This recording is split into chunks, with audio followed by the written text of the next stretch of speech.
and welcome to the Unqualified Podcast with Leon Wilson. That's me.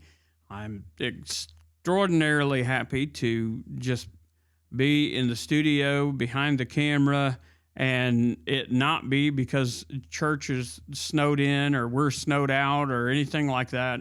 The weather today was great, cold but great, and we were able to go and just worship in church and had a pretty great crowd there, and today the worship was just, man, it was just beautiful. It was just wonderful.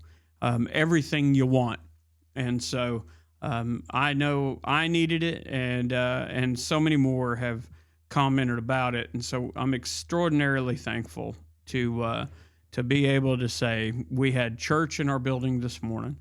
And we are praying and looking for, actually, we have a unique problem. Our church is growing pretty fast, and we're to the point where we have to start looking for another church and another building. And, it's amazing when you think about it, how the Lord can lead you into particular avenues and down particular avenues, and as we go down those avenues and we just take stock in what we're doing and inventory of where we're at and what we have going on and the blessings that are in our life, we realize that God's hand is on every aspect of our life, and that He's moving things and changing things and helping us in ways we don't even see coming. And then we started this church we started in my driveway, and we were just having church in the driveway, and we'd have, sometimes 15. I think the most we had was like 17 under our carport, and it was wonderful, but it was warm and all that. And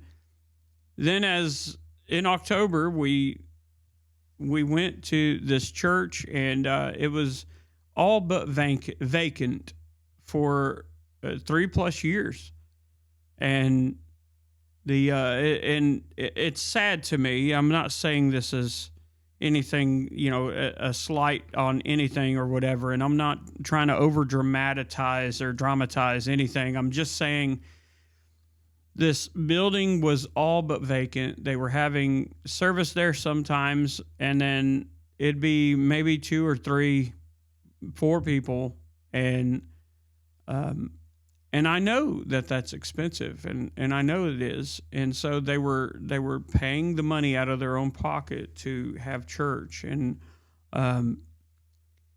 then we had the opposite problem. We were having church, and we didn't have a building, and they had a building, but they really didn't have a church, a congregation, and so we didn't merge. They kind of are doing their own thing, and that's fine. That's what their convictions are, and that's fine. And I'm not saying, anything bad about that. But we kind of moved in and just took over the finances and everything else. We really started a whole new church, and we're just using the building, and we're renting the building or leasing the building, and the Lord is growing us, and we're to the point now where we have to really look at newer, bigger facilities, which is a great problem for a church to have. And that's why on the last episode, one of the things I spoke about was, how some of these failing churches should merge and keep the Lord in the center of everything, all their decision making, and then grow into a healthy church, and then as that church grows, to split at that point, and now you can divide back up into the previous buildings if that's the way it goes. In some cases it does, some it does not, but if that's the way it goes, now you have 2 healthy churches that have grown out of the ashes of what looked like failing churches, or what was failing churches. But I guess the question is, how does the church get there? What happens to, that a church would be in decline? And today I'm not necessarily, I didn't start this podcast and I didn't pray about it, about talking about, the failing churches or anything. I actually was going to talk about the sermon that I preached on this morning, but I'm going to continue down this inspired path here. But what causes the church to fail? If you look at the letters that Paul wrote and the other apostles wrote, you can see that there's a lot of like threats. And what I mean by that is they warned about particular threats, and those particular threats, although you can put some on the devil, yeah, he's going to combat the church, but that's a given threat. That's a known threat. Where the unknown threats come in is us, people being people. And the unknown part, the factor, the wild card is always us and how we affect the church and how we become the enemy within the church. And it's, and a lot of times you can reduce that down to because of vanity, and vanity causes us to think along the lines where we say me, my, and I a lot, instead of we, us, and he. I think history has proven, the Bible especially, the most valuable historical document ever, clearly, has proven that when a seed of vanity is planted,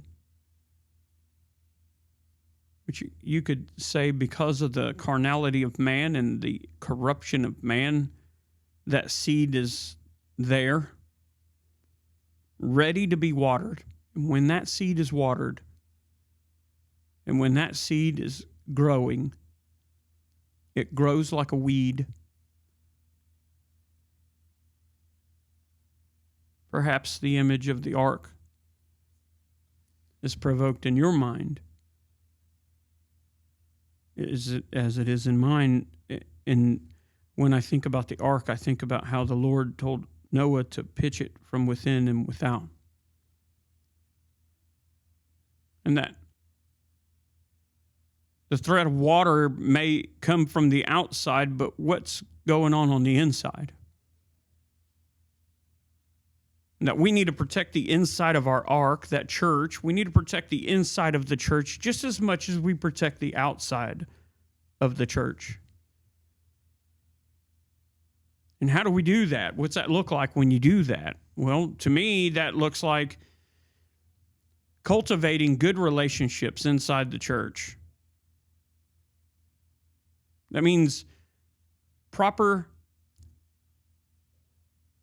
discipleship in the church and loving on each other, having each other's backs, checking each other when we're out of line. Self-policing is what we used to call it in the Army.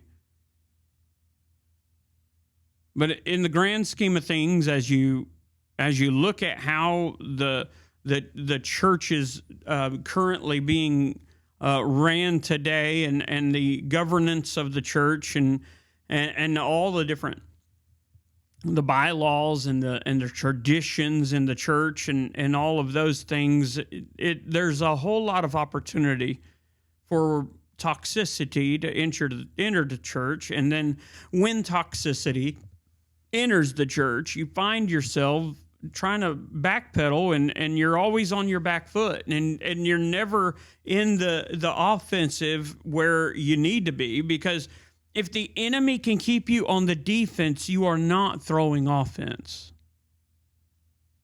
And that's where, the problem lies, is that we always put the cart before the horse because we don't have the structure set, and we're not putting Christ first. And if we do just simply what Christ commanded us to do, and that's love one another as ourselves. He said, people are going to know that you're of me because you love each other. People are going to know that you're a follower of me because you love each other. And when we're not loving each other and when we're not decent and in order and we're not putting the structure in the church where it belongs and we're not establishing a good footstool or a good foundation so that we can build on top of that, then we're really just creating a house of cards that is just waiting on one strong wind.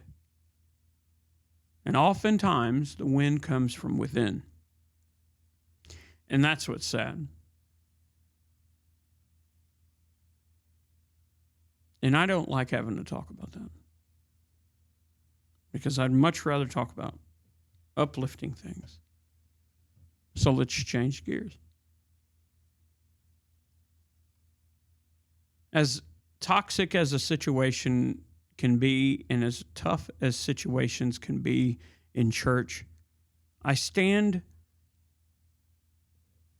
by my Savior and say, where toxicity is currently, there's hope.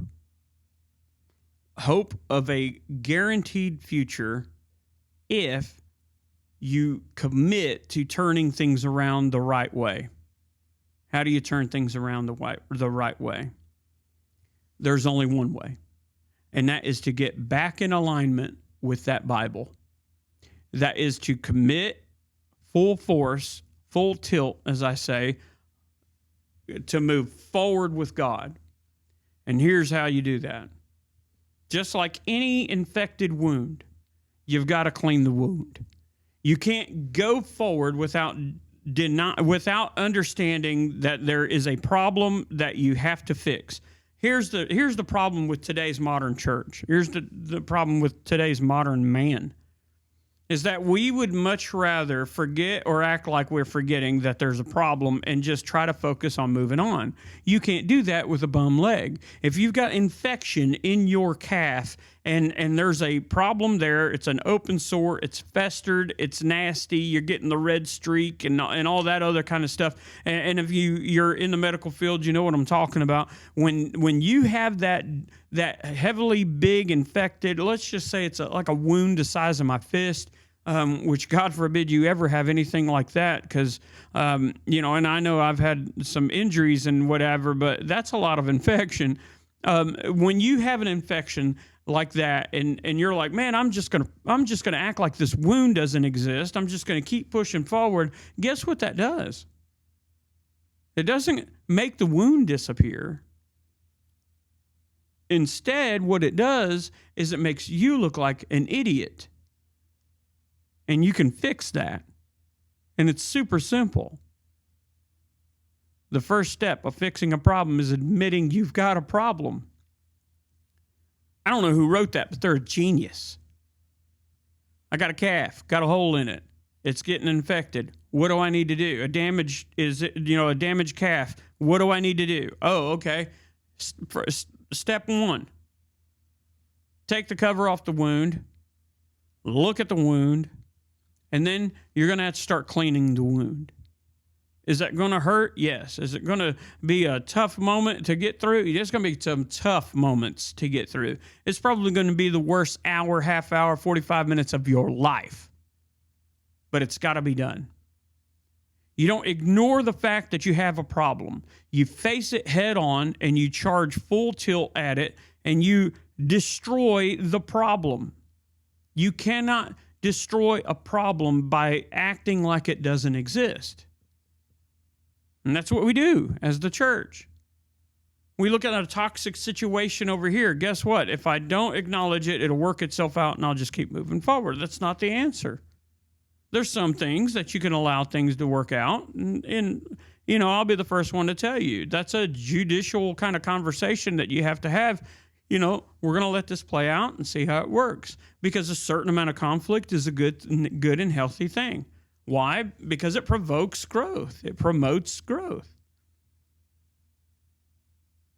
But unhealthy toxicity has to be dealt with.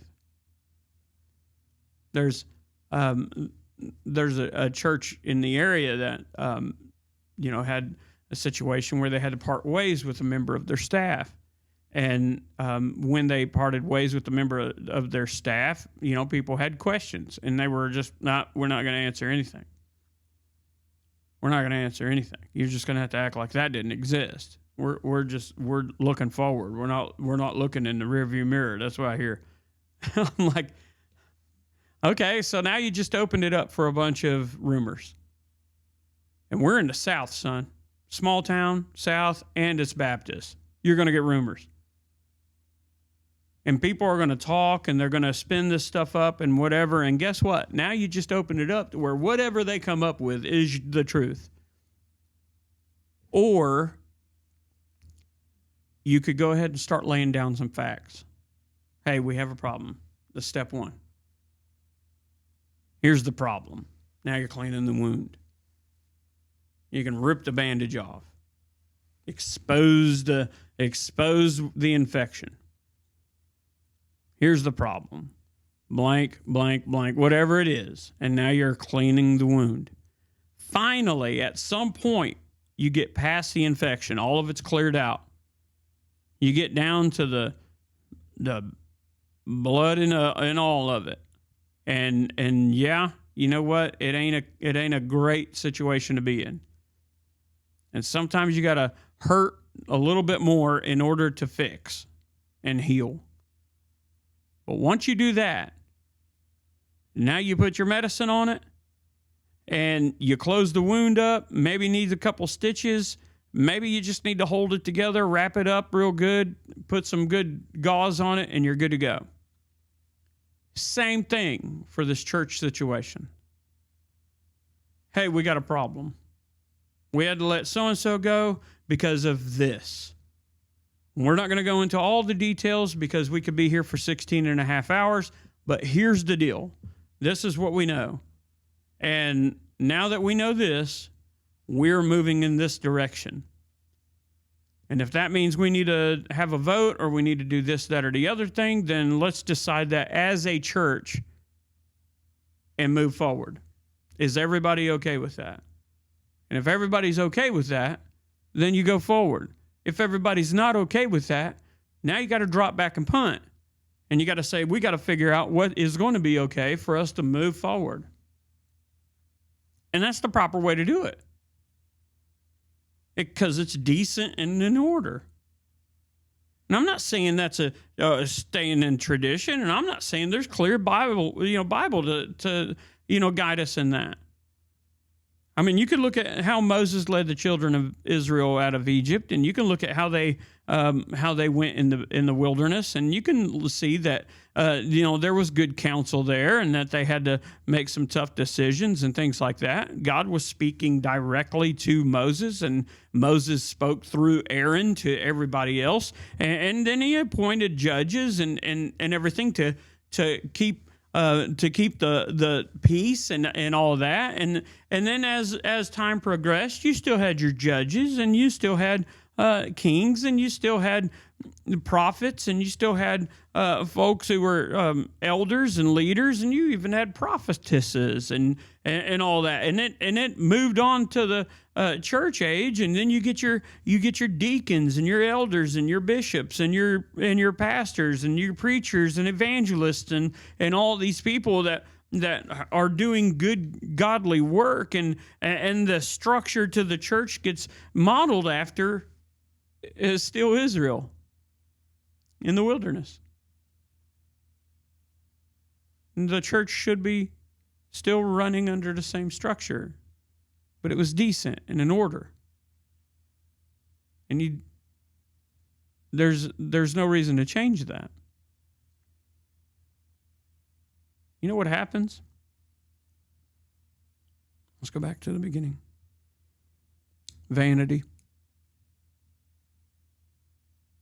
The problems start compounding when you introduce or water the seed of vanity. You know how you solve it?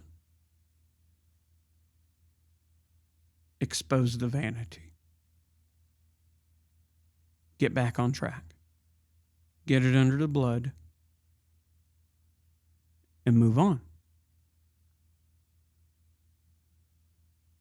And there's nothing in that Bible that says all of this process is simple.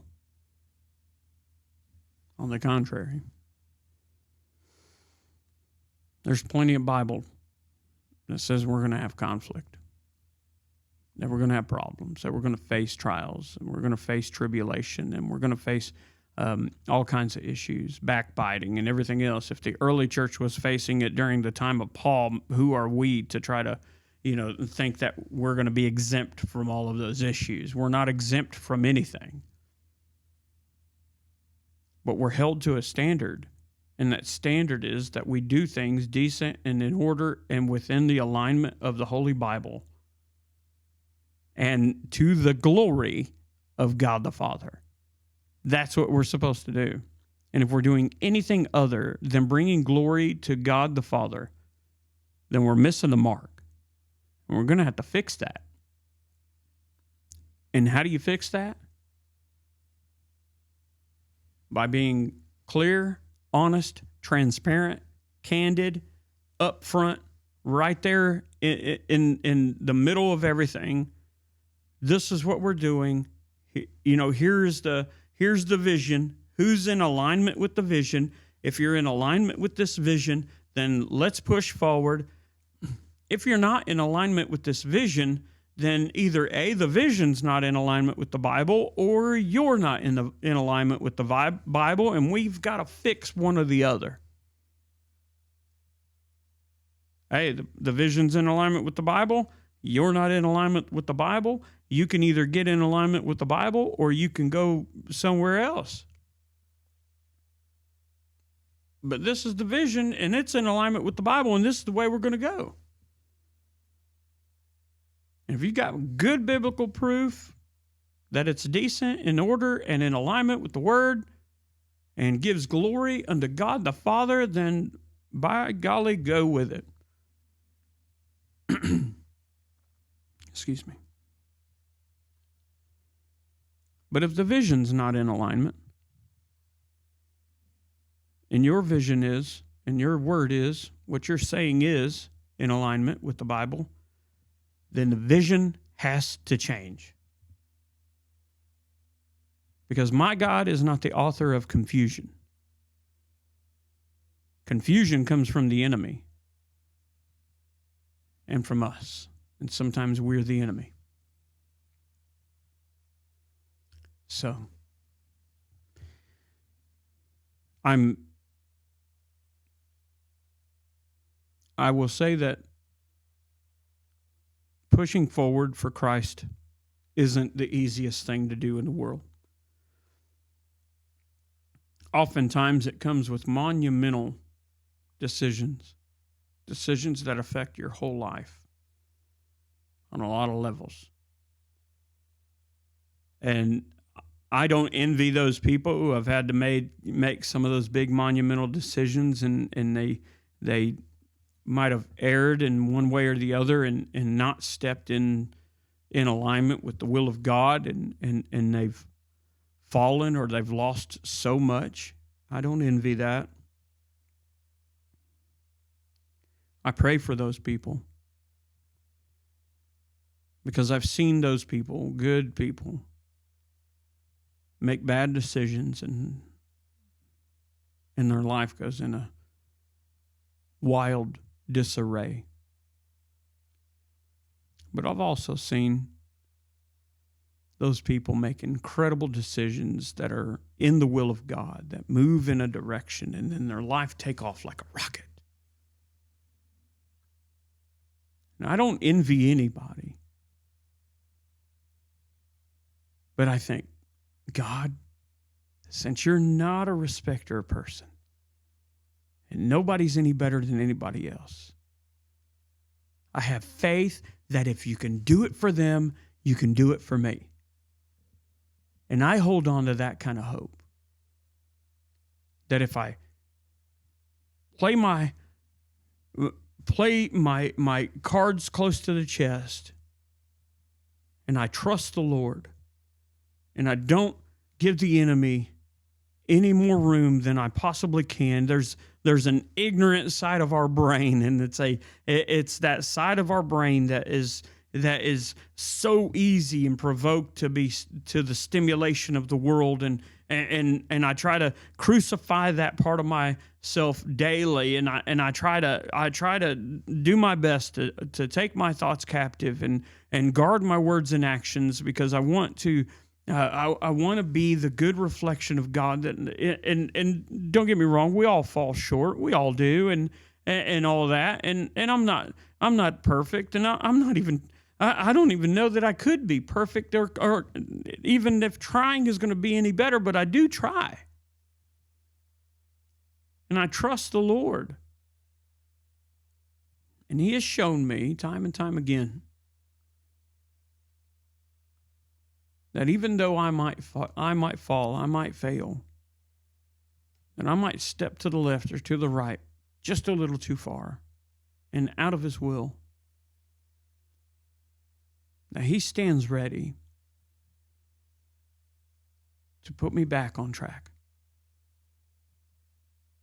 And I pray that some of these churches that have found themselves in similar situations get with God, and then maybe recommit to getting back on track. Might they have to make some tough decisions and maybe cut a few people loose and stuff like that? Yeah. Yeah. And that's not an easy thing to do.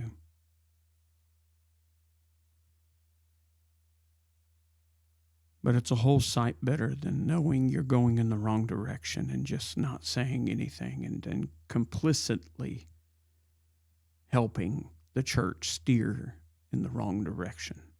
That's unacceptable. And God is not mocked.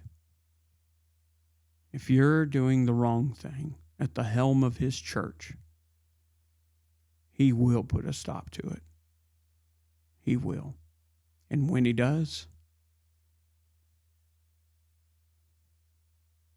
let me just say, pride cometh before the fall.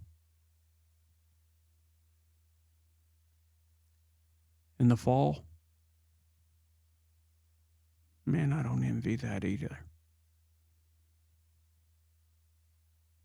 I hope they get it right. Listen, I love you. God loves you. This has been the Unqualified Podcast with Leon Wilson.